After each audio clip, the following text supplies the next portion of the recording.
संदर्भात मी कालच जनरलला सांगितलं, माझा मराठा आरक्षणाला पाठिंबा आहे. दुसरी गोष्ट, मी माहिती सकाळी घेतली, त्याच्यामध्ये CM साहेबांनी भांगे म्हणून सेक्रेटरी आहेत आणि शिष्टमंडळ भांगे आणि काही लोक नव्या मुंबईमध्ये आहेत, ते त्यांच्याशी चर्चा करतायत.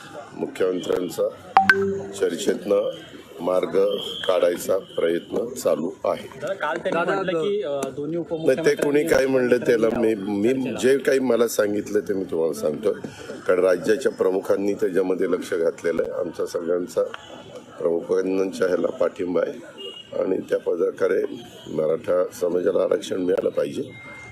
आणि भांगेंना म्हणजे नेहमीच ह्या सगळ्या प्रक्रियेमध्ये अधिकाऱ्यांच्यामध्ये भांगे हे होते.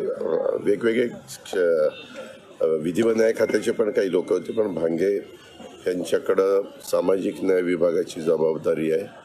अजून 1-2 डिपार्टमेंट त्यांच्याकडे आहे, त्याच्यावर ते चर्चेला गेलेले आहेत. GR वेगवेगळे काढले, त्याचे सगळे माहिती भांग्यांना माहिती असल्यामुळे तेच तिथं बोलायला गेले.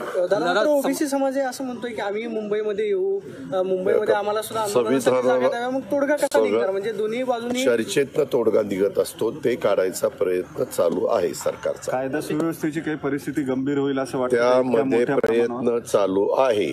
पहिल्यांदा तर माननीय उच्च न्यायालयाने आम्हाला काही निर्देश दिलेले आहेत. कोणालाही आंदोलन करण्याचे पूर्ण अधिकार आहेत, पण ते शांततेने झालं पाहिजे, ते नियमाने झालं पाहिजे, अशा प्रकारे माननीय उच्च न्यायालयाने सांगितलंय. त्याचं आम्ही तंतोतंत पालन करू.